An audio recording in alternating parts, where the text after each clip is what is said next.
Hey guys, welcome to Solo ReacTalk. Today I'm going to be reacting to a Geography Now video, and this one is on Indonesia. I've been requested by my viewers to react to it, so let's start. 3, 2, 1, go. Hey everybody, so if you don't know anything about Indonesia, basically all you have to know is that it's kind of like the Hawaii of the Muslim world, but it's like huge. It's like the biggest state, and with orangutans. And that's it, just no punchline. Let's just go to the intro song. It's time to learn geography now! Hey everybody, I'm your host Barbie. So as some of you know, I've been to Indonesia one time on one island for like 3 hours. I ate one dish, so basically I'm like the Indonesia expert, right? Well, if not, I'm kind of like the only guy on YouTube doing full profile videos like this. So for now, you'll just have to kind of deal with me for like the next 12 or so minutes. Woohoo! Default! All right, so again, if you don't know anything about Indonesia, it's basically like if the Middle East and South Asia had an incredibly colorful, loud, somewhat explosive set of babies. Like thousands of them. Okay, that doesn't really help. First of all, Indonesia is the world's largest archipelago nation located right where the Indian Ocean meets the Pacific Ocean on the incredibly clustered set of islands making 6 countries known commonly as Nusantara or the Malay Archipelago.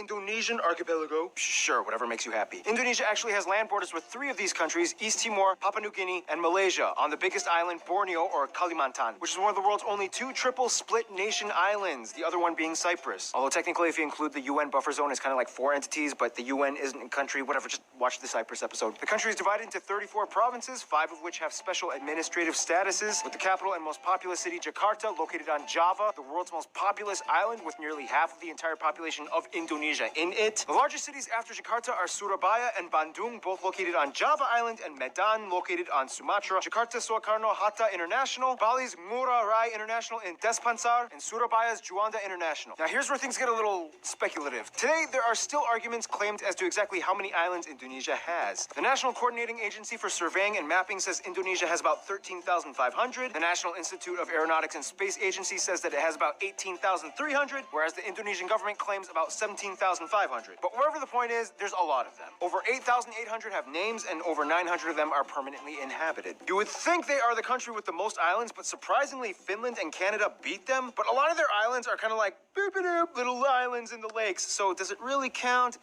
I guess. Now let's talk about the 5 special administrative provinces. They are Aceh, Yogyakarta, West Papua and Papua, and the capital Jakarta. Now, no surprise, the capital Jakarta acts as its own political entity. Lots of countries do that. But what about the others? First, Aceh. Aceh is kind of like the black sheep of Indonesia. It's the only province in which Sharia law is fully implemented. Also, they kind of have like a ton of oil, so yeah, they've kind of asserted a very independent ideology that sets them apart as autonomous from the rest of Indonesia. Then you have Yogyakarta, which is the only region that is still governed by a pre-colonial monarchy. The Sultan of Yogyakarta, who acts as a hereditary governor. Otherwise, we get the 2 Papuas, which collectively used to be the province called Irian Jaya, but then in 2003 they got split into 2. Basically, this is the place that has the least in common with the rest of Indonesia. It has a culture and background closer to their cousins across the border in Papua New Guinea. So then why is this part of Indonesia? Well, long story short, Indonesia was basically like, well, now that we have our full sovereignty, we get everything that the Dutch colonized. But the people of Papua were not too happy, so then Indonesia was like, all right, we'll give you a vote to stay or leave. However, we would strongly implore you to make the right decision. So they voted to stay in. A lot of people complained. There's still some current opposition, and to this day, the area has a relatively high level of autonomy, and the government kind of just leaves them alone, except for when it comes to mining for resources. Oh, and the South Maluku area also kind of has like an independence dispute thing kind of going on, but the major opponents to the Indonesian government are primarily based in the Netherlands. Then you have the strange Riau Islands, which look like they should belong to Malaysia, but they don't, even though they have a strong Malay-derived culture. Then you have the Ambalat Sea Block, which has a ton of oil that both they and Malaysia argue over. So that essentially covers most of the administrative divisions of Indonesia. Some of the most notable spots of interest in Indonesia might include the National Monument and Museum, Royal Keraton na Yogyakarta Palace, Ratu Boko, the Magelang and chicken-shaped churches, Borobudur, disputed to be the largest Buddhist temple in the world, Maimum Palace, the Taman Sari Underground Mosque, the Equator Monument, the Pura Ulun Danu Bratan Lake temples. Yeah, try to say that 5 times fast. Pura Ulun Danu the Batan Lake. The Millennium Bridge, the Sacred Monkey Temple, the Hellmouth or Elephant Cave, the 7-story pagoda of Cebu, the smoked mummy villages of Aikim and Jiwika in Papua. Or if you're lazy, you can just go to the Taman Mini Indonesia Indah Park, which kind of has like a bunch of replicas of all the famed sites in Indonesia. Oh, and keep in mind, there's Dutch colonial style buildings all over, too many ancient temples and pagodas to list. But no matter how many buildings and landmarks are built, they will never compare to what Mother Nature has done. Which brings us to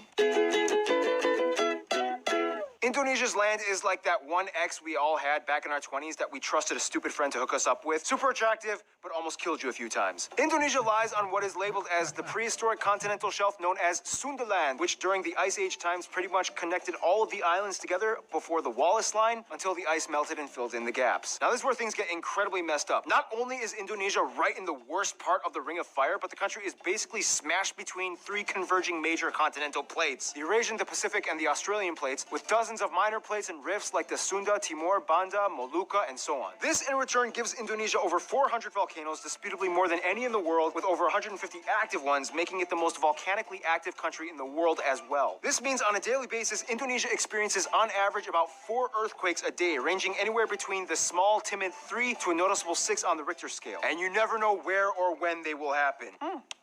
Impressive. Nonetheless, volcanoes can be a good thing, especially when concentrated close to the equator, as the warmer, humid climate allows moisture and minerals to coalesce, creating some of the most fertile land on the planet. This is why places like Hawaii and Iceland are so radically different despite both being volcanic islands. In the end, Indonesia got blessed with a flourishing abundance of flora and fauna, the second highest concentration in the world after Brazil, many of which being endemic species like the Rafflesia arnoldi and the Titan arum, the largest flowers in the world, which each smell like rotting corpses. And at over 180, they also have the highest concentration of mammals out of anywhere in the world. Nonetheless, the national animal is actually a reptile, the largest in the world at 3 meters long, the famous Komodo dragon, which you can find a bunch of on Komodo Island, which is where they get their name from, and they can kill people. Just a heads up. And the surprisingly not national animal, even though everybody knows and loves them, the only great ape in Asia, orangutans, are only found on this archipelago as well. By the way, they look docile and quiet, but orangutans can rip off your arm if you anger them. So don't. Otherwise, the largest mountain, Puncak Jaya, is located in the east in Papua. The longest river, the Kapuas, flows on Kalimantan, or Borneo Island, starting in the east, emptying into the South China Sea. The largest lake, as well as the largest volcanic lake in the world, Lake Toba, can be found on Sumatra. This is also the site of the largest speculated volcanic explosive eruption on Earth that essentially created a worldwide volcanic winter. The eruption was so big that you can literally observe ashes from the explosion that went as far as Malawi in East Africa. Remember, guys, Mother Nature is beautiful, but if she wants, she can kill you. Close to Puncak Jaya is Grasberg, the largest gold and copper mine in the world. And on Mount Ijen on Java, which spews out blue lava, all over you can find intrepid sulfur miners that literally go into the base of the volcanic craters, risking health just to get raw sulfur ores. Otherwise, you have other anomalies like the Sidoarjo mud volcanoes, the 3-colored lake Kelimutu in Flores, and the Kakaban Island jellyfish lake. Too many strange places. To this day, Indonesia is the #1 producer of palm oil, cloves, cinnamon, nutmeg, coconut, and vanilla. Some national dishes might include things like rendang, satay, or satay, gado-gado, lontong, ketupat, papeda, ikan bakar, pempek, tumpeng, lemang, and the national dish, nasi goreng, which basically just means fried rice, which has no exact recipe. You can mix it up and kind of do whatever you want to it. Oh, and keep in mind, Malaysia might argue that some of these dishes belong to them, but that's a whole other story tied in with history and culture.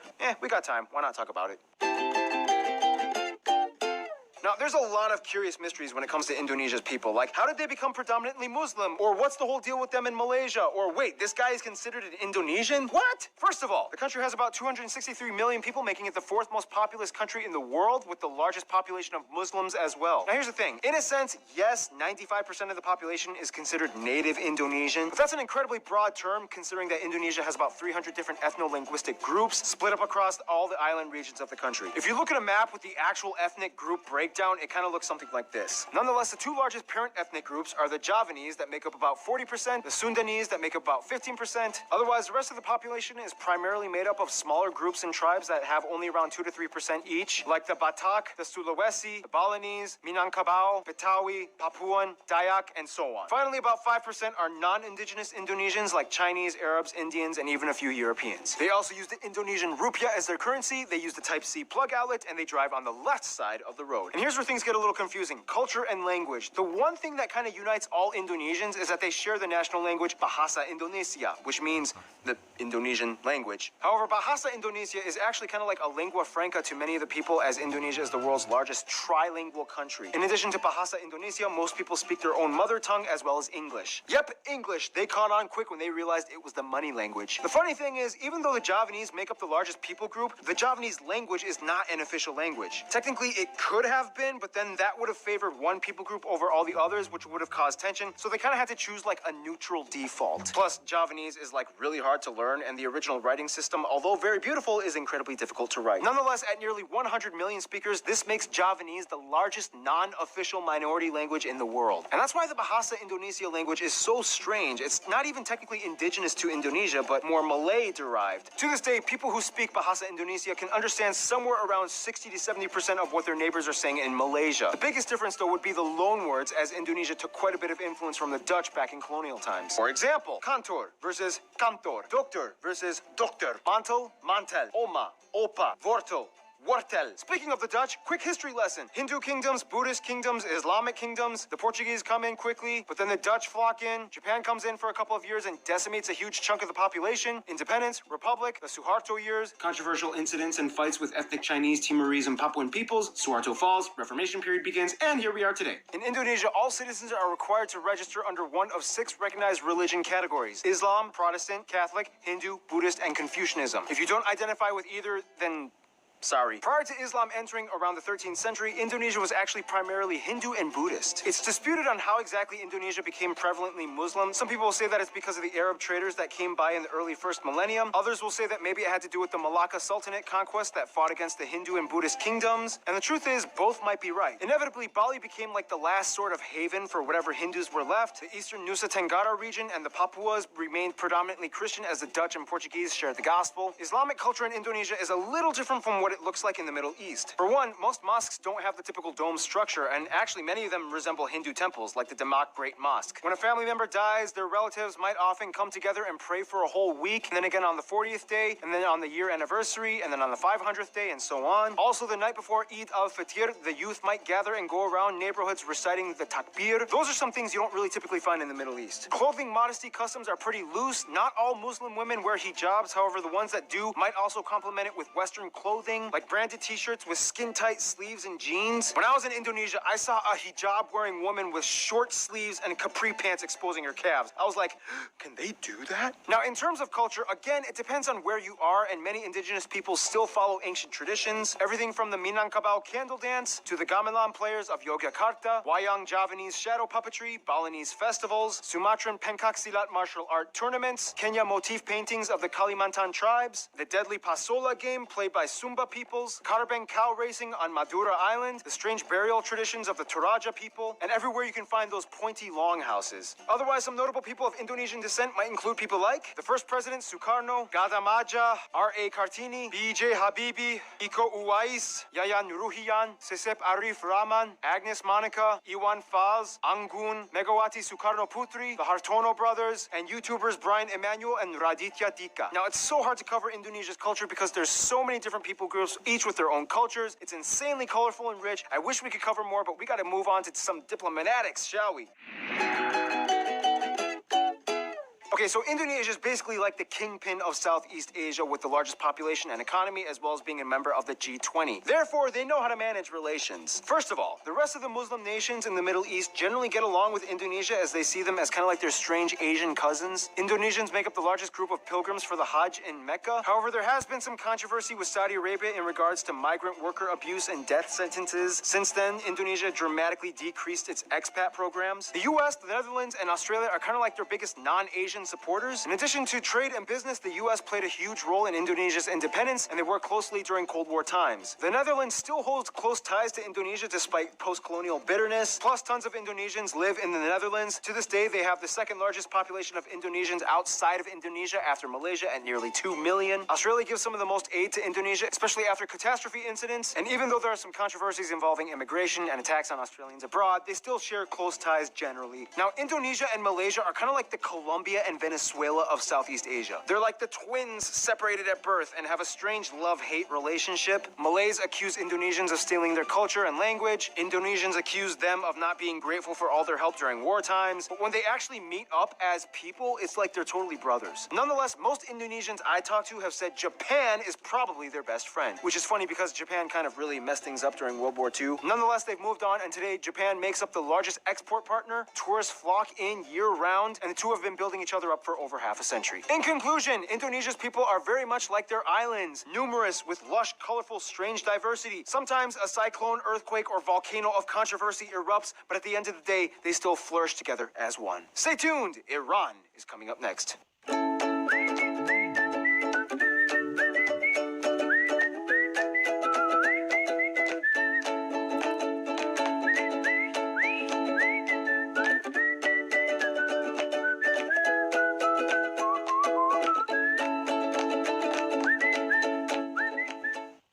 Well, I guess that's it for Geography Now, Indonesia. Some of what he talked about I already knew because I've made my own base research on Indonesia when I've been making my previous videos on Indonesia and specifically Jakarta. So some of what he's been talking about I already knew. The part where they were talking about, for your identity book, you have to choose one of the given religions that are recognized by the country.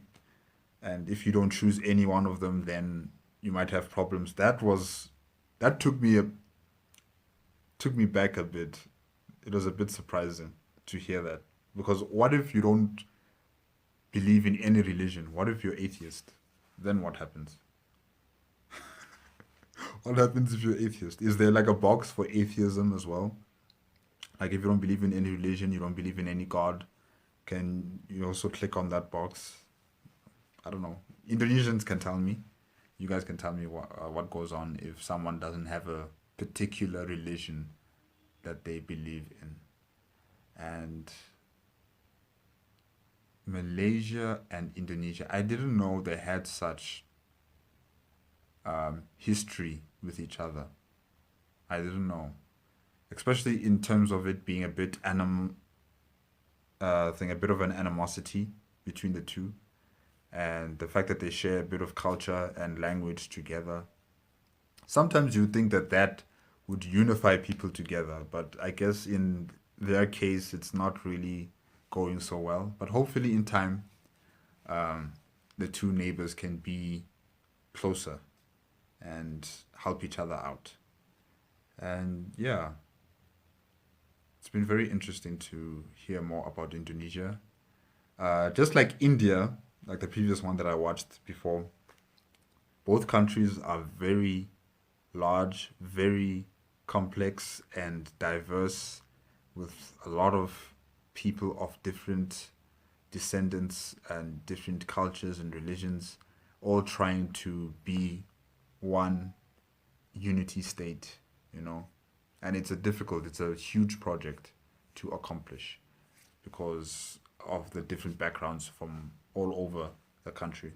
And I think it's particularly more difficult for Indonesia because it's an archipelago nation with islands spread across the entire sea, and not like India where it's just mainly just the main large landmass. With Indonesia, it's they say over 18,500 islands. So, wait, was it 18,000 or was it 1,800? I can't remember now. I think it's 1,000. Yeah, 1,800. Yeah. If I'm wrong, correct me. But I think it's 1,800 islands. So, it's a huge administrative task for any government to achieve. With India, they have 1 billion people to govern. In Indonesia, they have 1,800 islands to govern and to manage properly. So it's large. It's a huge task for any government, as I said before. Well, I guess that's it, guys. That's it for today with Geography Now. I saw there were other videos on Indonesia. I might watch them on a later date. So if you want to check those out, be sure to click on the notification bell on my channel so that you can be up to date with my latest videos. Alright guys, remember to like, give me a comment, and also subscribe. Bye-bye.